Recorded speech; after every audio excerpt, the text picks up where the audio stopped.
Let's take a listen at this video from Scott Ritter, and then I'll be making some comments. Israel today announced to Iran formally that they're ready to stop this war right now. Iran responded back, it is not yet time, meaning there's more that Iran wants to do. Yeah, that response surprised me. It's not surprising to me. Iran is resetting the deterrence standard. When this war ends, Israel will have to understand that it can never again strike Iran, or the response will be disproportionate. Right now, Israel believes that that's sort of a trade-off, that they got rid of a nuclear program. That's debatable, and they can live with that. But from the Iranian perspective, it is Israel had the audacity to attack us, and that can never happen again. Israel has to understand that the price they will pay is overwhelmingly in disfavor of Israel, and I don't know if Iran has made that point yet. So I see the window open for conflict, but I also see if Iran can solve the American conundrum, meaning how do we get out of this without expanding the conflict with the United States, that first close the door with America, then you can shut down the conflict with Israel, and the world may get able to breathe a sigh of relief, because the worst outcome would be shutting down the Strait of Hormuz, shutting down oil production. Okay, so before you talk about the Strait of Hormuz, as Scott Ritter said, that Iran is sending a message to Israel that never, ever, ever try to do what you did. Don't attack us because we're too big. And he said, I hope Iran took some measure towards that. But he doesn't know. Scott Ritter, he doesn't know what kind of measure. What I know, and this is what I want to tell you guys, this is the update I have. Recently, we have heard from the Iranian IRGC forces and also from the higher-ups, including Khamenei. They said and they promised that they are going to be making the life of Netanyahu miserable from now on until he is dead. So that is the promise. This is the commitment they have made after the attack on them by Israel. So Scott Ritter, yes, I do have some update that yes, Iran from now on, they're going to be keeping a close eye on Netanyahu, and Iran made it very, very clear in the future, if you escalate, if you try to kill our generals, if you try to find Khamenei, and if you use this kind of nonsense rhetoric one more time, we will strike you before you strike us. That's the update that I have, you guys. And the horrific economic consequences. So, look, we're in a very dangerous period of time, a lot of what ifs and a lot of speculation going on. But if you go off of past behavior, there is a possibility, indeed a probability, that what we're seeing right now is a tragic act of theater. And all sides are looking for an off-ramp out of this conflict, because I don't think anybody benefits from taking this to the next level. Yeah, an update for you, Scott, is Qatar said there's been no reports of deaths or injuries. So that removes off the table the possibility of unintended consequences from the attack. That's number one. Number two is Iran said they've launched the same number of missiles as the US launched towards exactly the same amount of bombs that the US launched towards the third. I think you read it at the bottom as well. That's the second piece. Symbolic. Exactly, very, very symbolic. Exactly what you'd expect from a tit-for-tat attack, which shows that it's not escalating. But that kind of is contradicted by Iran's response to Israel's formal request for, or at least beginning to discuss an end to the war. So you think Iran would want this war to continue to be able to inflict more damage to Israel to ensure Israel does not attack Iran in the future? 100%. Iran can't afford to stop this conflict now, because then they wouldn't have reset deterrence. Israel needs to basically plead for this war to end. And part of the plea will be, I believe, Israel backing down on zero enrichment and maybe even concessions about Gaza. But this can't be seen as Israel attacking Iran and winning by saying, "Oh, we destroyed the Iranian nuclear program," which they haven't. They haven't even come close. But the perception creates its own reality, and as long as the minds of the Israeli leadership and the Israeli people that in the long term this attack was beneficial for Israeli security, then Iran runs the risk of Israel making the decision again to attack. I think what the Iranians want to do is put that marker on the table that you will never attack us again, because this is the price you pay. Israel has. Okay, so this afternoon, I think it was yesterday or maybe a few hours ago, there was this intelligence from U.S. intelligence community. They have published a report. Basically, they're claiming that Iranian nuclear sites, especially Fordo, is not destroyed. As Donald Trump said, totally obliterated. That did not happen. And this is again coming from U.S. intelligence report. And now the community, the intelligence community from around the world, they are now speculating that even if that happens, even if the Fordo nuclear sites is gone, other sites are gone, Iran will take only a few months to rebuild everything, because they know everything about a nuclear program. So when Scott is talking about Israel getting used to Iran having nuclear enrichment, uranium enrichment for nuclear power or nuclear weapon grade level, this is something Israel will have to live with for the rest of the time. Hasn't paid that price yet. So you think that Israel has not done enough, or Israel and the US have not done enough to kind of essentially destroy Iran's nuclear capabilities? They haven't destroyed anything at all. They've blown up some empty facilities. All of Iran's enriched uranium is secure and hidden in sites that we don't know where it is. The U.S. admits Do you think Israel? Oh wow, really? Well, the U.S. government has admitted we don't know where Iran's enriched uranium is. All of the centrifuges that Iran needs to step that up to nuclear weapons grade are secure in facilities we don't know anything about. Most of the technology that's sensitive and related to the conversion of uranium hexafluoride into a metal, which is required to make a bomb, is out of that facility, Isfahan facility that was bombed, and safeguarded. All of the sensitive production equipment is safeguarded. It didn't get touched. It's all been evacuated. So all we blew up, Israel and the United States, are empty facilities or facilities with equipment that Iran doesn't view as a strategic. For instance, in Natanz, there's large numbers of centrifuge cascades, but these are the IR-1s, the old centrifuge that Iran's going to be replacing out anyways, our IR-2s. Iran doesn't care about them. Iran cares about the IR-6s and the IR-8s. Those have been evacuated. And so they haven't done anything to retard the Iranian program. This Israeli statement that we've pushed the Iranian program back 2 or 3 years is absurd in the extreme, because all Iran has to do is pour concrete, and their nuclear program is right back and running. This is absolutely going to be driving Netanyahu crazy. He actually made a statement a few hours ago talking about the Iran war and all that, and bragging in front of the camera. When I say bragging in front of the camera, I mean that it is all on display. That's what he wants to project. And he wants us to believe that somehow his projection on the Iranian nuclear facility being destroyed is that these nuclear facilities are completely gone. They will never be able to be rebuilt.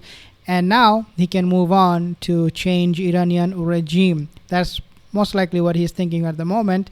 But obviously that's a complete madness and lunatic idea, unless obviously Donald Trump will back him up on that. And looks like Donald Trump is willing to do so. But the point here is that Iran's nuclear facilities, the program is still intact as it was, I would argue, before the strike. Maybe the infrastructure of those sites are gone. They have been completely destroyed, collapsed. But what really matter for the nuclear power is the uranium enrichment, and those were not destroyed. The centrifuges were not destroyed. Everything remains intact. Wow. But do you think Israel, despite their intelligence capabilities that they proved on day one of the war, despite being able to, having essentially control over Tehran's airspace, they still wouldn't know where those trucks with the enriched uranium went to? Wouldn't it be easy to kind of track those trucks and track their destination as well, be able to bomb that as well?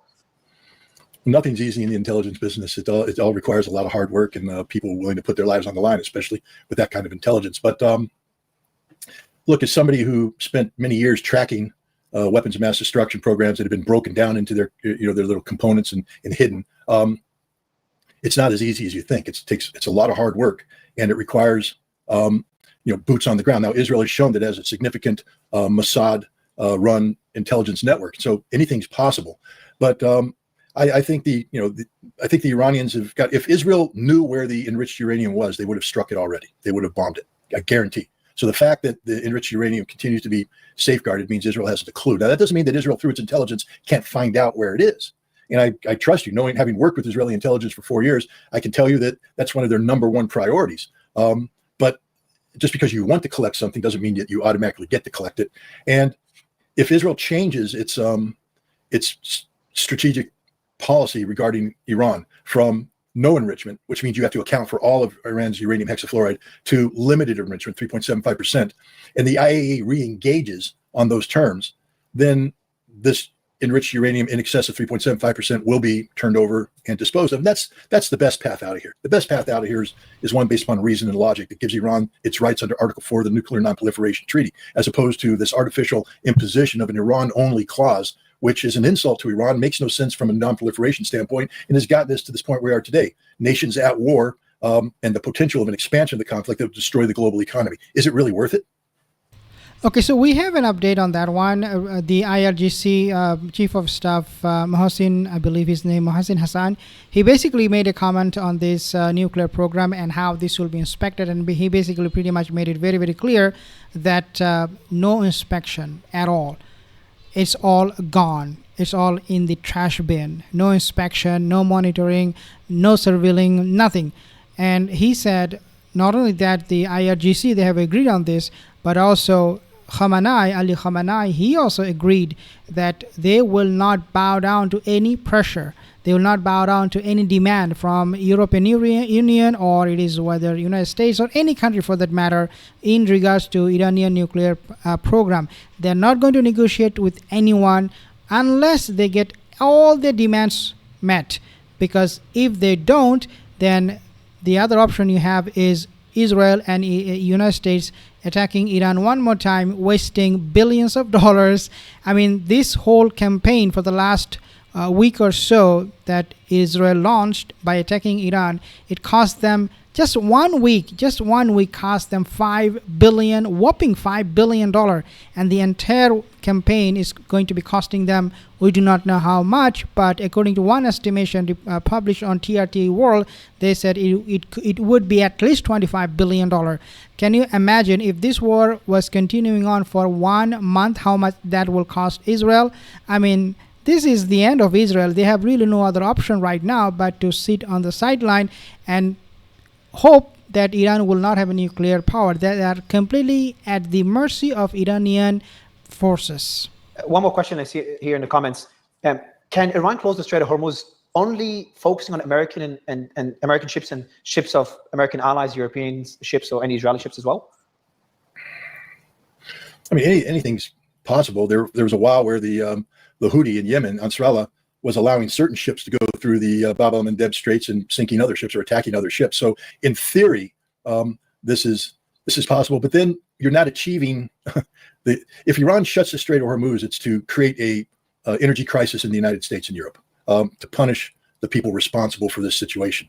And so I mean, it is possible. It's complicated, and it'd be difficult to do in a state of full scale conflict. I think if you're going to shut the Strait of Hormuz, it has to be a complete closure. Nothing gets through. But again, it's pure speculation. Anything's possible in war.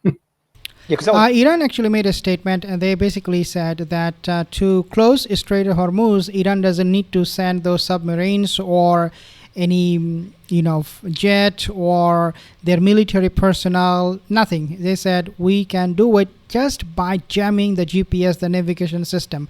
They do not even need to use manpower. They do not need to even invest or spend any money.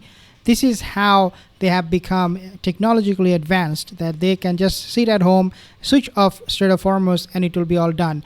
And this is what is driving United States crazy. They are now begging, as we have seen Marco Rubio, they're begging China to talk to Iran and have this strait open, because otherwise this is going to be a complete suicide and destruction for so many countries' economy, especially European Union. And of course, once European Union gets hit with this kind of economic crisis because of the closure of the Strait of Hormuz, it will also impact United States. That would make more sense. That wouldn't hurt their ally China. That would benefit Russia because oil prices skyrocket, and that would hurt the US, inflation, hurt Europe because a lot of European oil goes through the Strait of Hormuz as well. Yeah, there are reports, by the way, according to the New York Times, that Qatar did inform the US of the attack in advance to minimize casualties, which is what we've discussed earlier. A tit-for-tat attack, more symbolic, and Iran does not want to escalate this into a regional conflict or a war with the US. Let me just say something real quick about the Strait of Hormuz, if I might. Remember, conflict is a two-way street. If Iran closes the Strait of Hormuz, and limits it to just allies of the United States isn't going to take that sitting down. And so there will be American military retaliation on the Iranian assets closing it, which means the Strait of Hormuz is a combat zone, and nobody's going to be going through that combat zone. Lloyd's of London will not allow any of its insured ships to be running through the Strait of Hormuz at a time when the United States is carrying out active military operations against the Iranians in that region. So I just want to throw that in there too. I just think it's a pipe dream to talk about limited closure because there will be an American response to reopen the strait. Could this represent the end of U.S. involvement in this war? Is this it? First of all, we have a president who is not programmed to run away or retreat. So if this was the end of the war, it's going to have to be couched. It's going to have to be a politicized end, meaning that the United States is going to have to be able to say that they accomplished something through their action. This president will not allow a scenario to evolve that says America got beat. And so, the answer is, we know Trump wants to disengage from the Middle East. We know this with absolute certainty because he has said so. His priority is the Pacific. His priority is China. And the last thing he needs right now is a an open-ended conflict with Iran that requires hundreds of thousands of American troops to be committed to possible ground action in Iran. He doesn't need that. He doesn't want that. So I do believe that if this is handled properly, and it's going to require a lot of maturity on the part of everybody involved, and that's a very difficult thing to guarantee, that the United States could, in the aftermath of this, declare that it has achieved stability in the region. For instance, let's say we get a compromised nuclear deal out of Iran that caps at 3.75%, gets rid of 60% enriched uranium, has American inspectors participating in IAEA inspections. The president can say, we now can rest easy at night. There will never again be an Iranian nuclear program, a nuclear weapons program, and I get all the credit. See, as long as he can say, I get all the credit, I'm the greatest man in the world, my hands are bigger than you, then he will be able to withdraw from the region. But unless he can say that, if this comes out as he got beat or he got outfoxed, then unfortunately, I think this president stays committed to the military involvement in the region.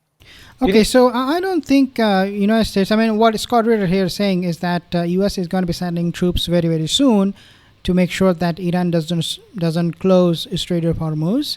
That's what he's suggesting, that U.S. will get involved militarily over Strait of Hormuz. I don't think they will, because this is a matter of exclusively between Iran and China. If there is only one country that Iran will be consulting on this issue, closing or opening it, will be China. And U.S. getting involved in this will drag China into this definitely, quite inevitably. I don't know if I can agree with that assessment of Scott Ritter, but this is what he's saying, that U.S. will get militarily involved if Strait of Hormuz is closed. We'll have to find out and see. Let me know what you think in the comment section. See you in the next video.